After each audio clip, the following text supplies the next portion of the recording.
حضرت امام بخاری علیہ رحمہ، حضرت امام مسلم نے اپنی اپنی اسناد کے ساتھ حدیث روایت کی ہے۔ آج کی اس نشست میں یہ آپ کے سامنے رکھنا چاہوں گا۔ حضرت سیدنا ابو ہریرہ رضی اللہ تعالی عنہ سے یہ روایت مروی ہے۔ فرماتے ہیں قال رسول اللہ صلی اللہ علیہ وآلہ وسلم، اللہ کے پیارے محبوب صلی اللہ علیہ وآلہ وسلم نے ارشاد فرمایا، اذا دخل شہر رمضان فتحت ابواب السماء،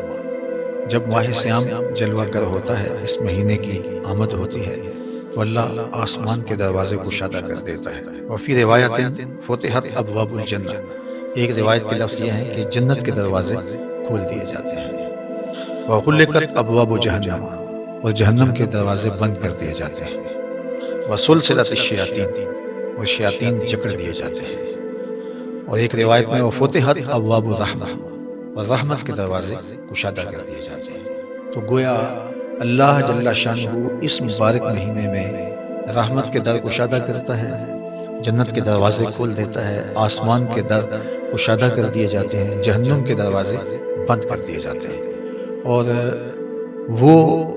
قوتیں جو ہمیں جہنم کی طرف لے جانے کے لیے کوشاں رہتی ہیں، انہیں محبوس کر دیا جاتا ہے، انہیں باندھ دیا جاتا ہے، شیاطین کو جکڑ دیا جاتا ہے۔ اب ہمارے لیے کتنا آسان ہو جاتا ہے کہ ہم خیر کی طرف اپنے سفر کو شروع کریں، اپنے اندر اتر کر کے اپنی کوتاہیوں کا خود ادراک کریں اور خیر کی طرف اپنے سفر کا آغاز کریں، کیونکہ جو رکاوٹیں تھیں ان میں سے بڑی رکاوٹ شیطان تھا۔ شیاطین کو اس ماہ منور کے اندر اللہ تعالیٰ نے جکڑ دیا ہے۔ یہ کتنی بڑی کرم نوازی اس نے ہمارے اوپر فرمائی کہ ہمارے دشمن کو ہی ہمارے راستے سے ہٹا دیا، جو ہمیں جادہ مستقیم سے ہٹانے کے لیے دن رات کوشاں تھا، اور جس کے ساتھ ہمارا مقابلہ جاری تھا، اور جس کی وجہ سے ہم شر کی جانب لڑک جاتے تھے اور نیکی کی توفیق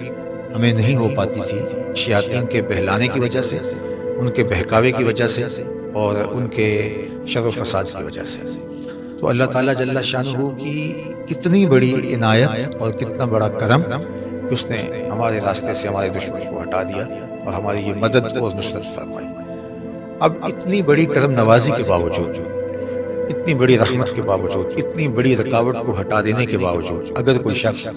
خیر کی طرف راغب نہیں ہوتا اور اچھائی کی راہ پہ گامزن نہیں ہوتا تو پھر اس سے بڑا محروم کوئی نہیں ہو سکتا۔ دوسری ایک روایت اسی عنوان سے ہے، جس کو حضرت انس بن مالک رضی اللہ تعالی عنہ روایت کرتے ہیں، قال دخل رمضان، ماہ سیام داخل ہوا، یہ مہینہ جو ہی طلوع ہوا، فقال رسول اللہ صلی اللہ علیہ وآلہ وسلم، تو اللہ کے پیارے محبوب صلی اللہ علیہ وآلہ وسلم نے ارشاد فرمایا، ان ھذا الشہر قد حضرکم، لوگوں یہ مبارک مہینہ آ گیا ہے،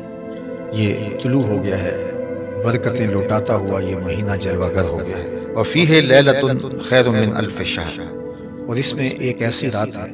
جو 1000 مہینے سے بہتر، اشرف اور افضل ہے۔ پھر ارشاد فرمایا، من حرمھا فقد حرم الخیر کلہ، جو محروم ہو گیا وہ ہر خیر سے محروم ہو گیا، یعنی ایسا مہینہ تم کو نصیب ہوا ہے جس میں ایک رات 1000 مہینے سے افضل و اشرف ہے، اور یہ رحمتیں بانٹتا ہوا، نور بکھیرتا ہوا، خیر تقسیم کرتا ہوا، اور اللہ کی عنایات کو تمہارے اوپر نچھاور کرتا ہوا یہ مہینہ جلوہ گر ہے۔ اب اس مہینے کے اندر آپ کا دشمن بھی باندھ دیا گیا، اور تمہارے لیے آسانیوں کے در کشادہ کر دیے گئے، رحمتوں کا عموم ہے، کرم نوازیوں کی بارش ہو رہی ہے، انوار کی برکھا برس رہی ہے، خیر و برکت اتر رہے ہیں، ایک رات 1000 مہینے سے افضل ہے۔ لیکن اس کے باوجود بھی اگر کوئی نکما محروم رہ گیا اپنے آپ کی کوتاہیوں کی وجہ سے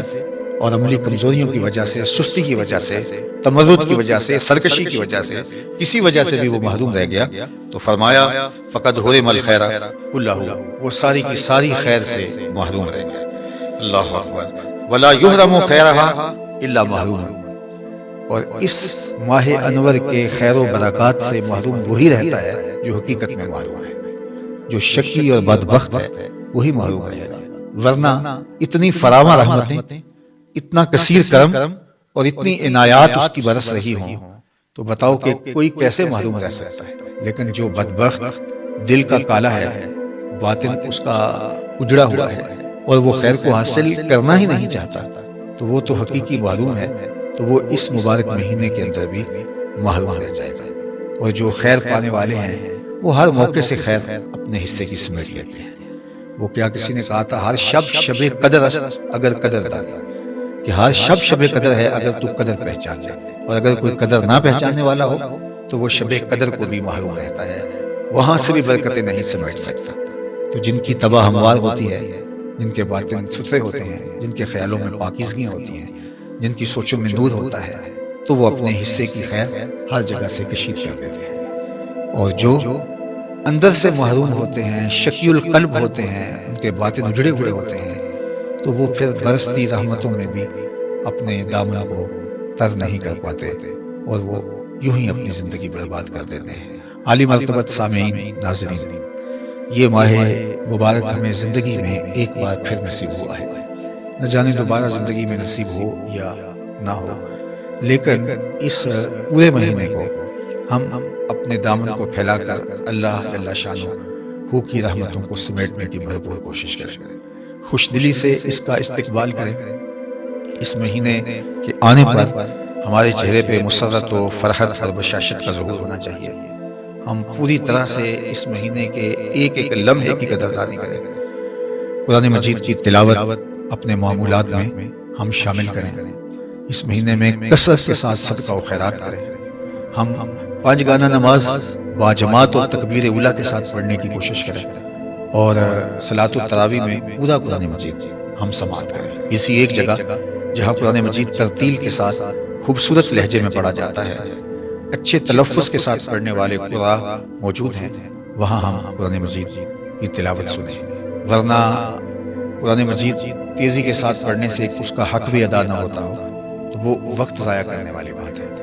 قرآن مجید وہاں جا کے سنیں جہاں قرآن مجید کو اس کے آداب کی رعایت کے ساتھ تلاوت کیا جاتا ہے۔ تو یہ ایک موقع ہے تراویح کے اندر قرآن مجید سننے کا، اور یہ نہیں کہ ہم چند تراویح پڑھنے کے بعد بھاگ جائیں، یا آخری 2-4 تراویح میں شامل ہو جائیں، یا درمیان میں آئیں اور پھر چلے جائیں۔ یہ تو عبادت اور ذکر و فکر کا مہینہ ہے۔ اللہ کے محبوب علیہ السلام خود بھی بیدار رہتے اور اپنے اہل خانہ کو بھی بیدار رکھتے، اور شد المیزر کے لفظ ہیں، حضور کمر بستہ ہو جاتے اور انتہائی کوشش بلیغ کرتے اللہ جل شانہ کے ذکر میں، اللہ کی یاد میں، قرآن مجید کی تلاوت میں اور دیگر اعمال خیر میں۔ تو ہمیں اس مہینے میں خاص طور پہ اللہ تعالیٰ جل شانہ کی رحمتوں کو سمیٹنے کے لیے بھرپور سعی کرنی چاہیے، اپنے بچوں کو بھی ترغیب دینی چاہیے۔ گھروں کے اندر وہ امور جن کے ذریعے سے بچوں کی دلچسپی پیدا ہوتی ہے، ان امور کو ہمیں بجا لانا چاہیے، شریعت کے دائرے میں ہو، لیکن بچوں کی دلچسپی کے امور جو ان کے نفسیات کو دین کے قریب کر سکے، ایسے امور کا ہمیں اپنے گھروں کے اندر اہتمام کرنا چاہیے، اور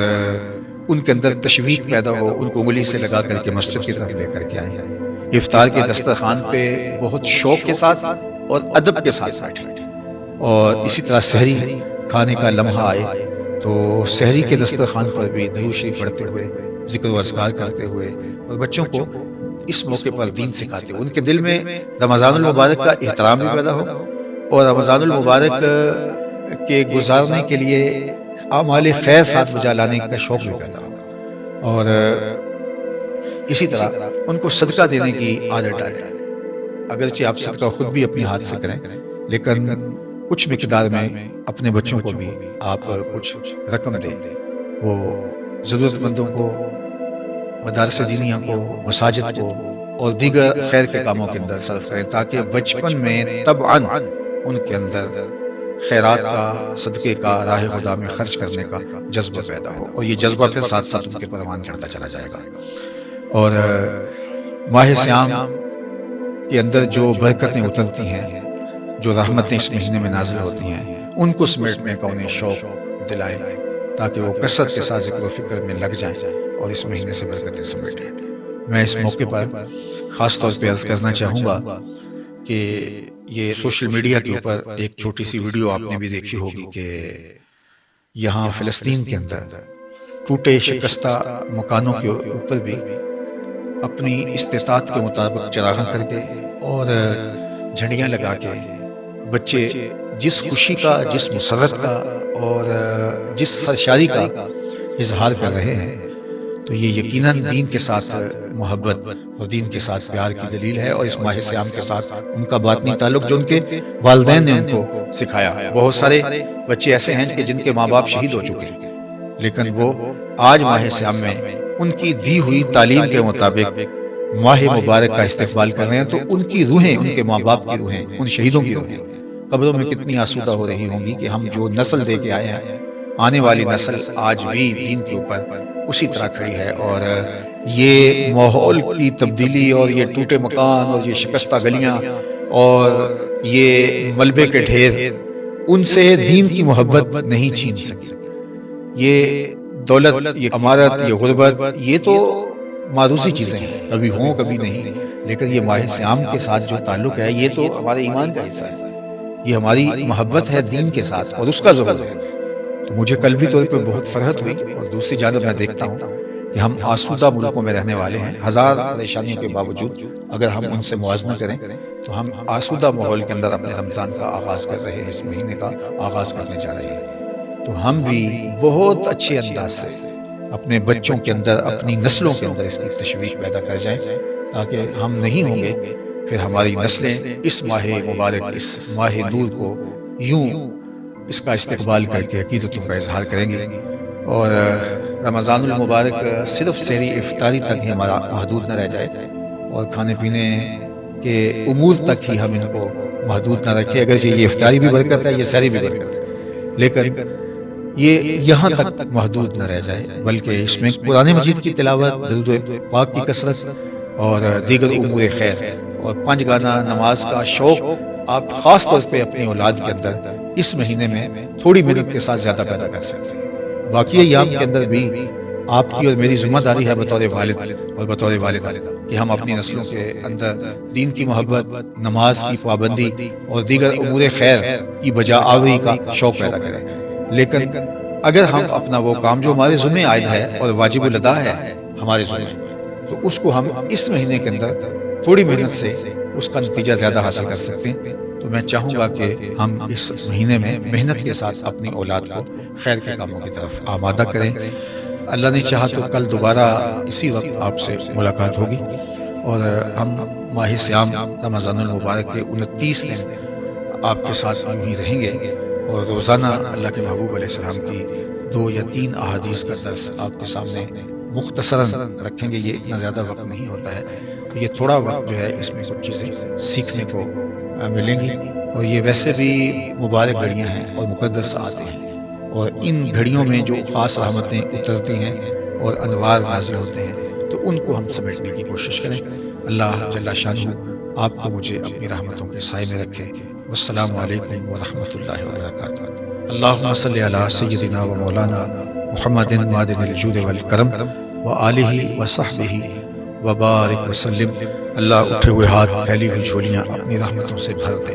وقت کی بہاریں نصیب فرما، مقدر کی خزائیں رخصت کر دے۔ جئیں تو تیرے لیے، مریں تو تیرے دین کے لیے، زندگی کی آخری ہچکی تک تیرے رسول کے وفادار رہیں۔ ہر علت سے، ہر قلت سے، ہر ذلت سے رہائی عطا کر دے، اپنے پاک نبی کے در کی گدائی عطا کر دے۔ نفس اور شیطان کے مکر و فریب سے،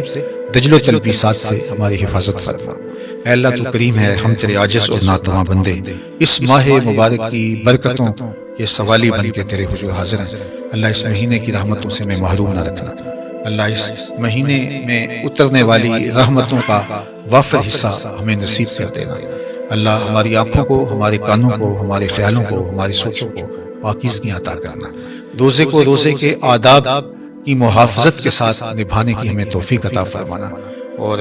اپنی خاص کرم نوازیاں میرے وطن کے شامل حال فرمانا۔ اللہ میرے ملک کو امن کا گہوارہ بنانا، یہاں دہشت گردی کے سلگتے لاؤ ٹھنڈے کر کے امن کی بہاریں پیدا فرمانا، معیشت کا جمال، معاشرت کا حسن اور صالح اقدار کا نور عطا فرمانا۔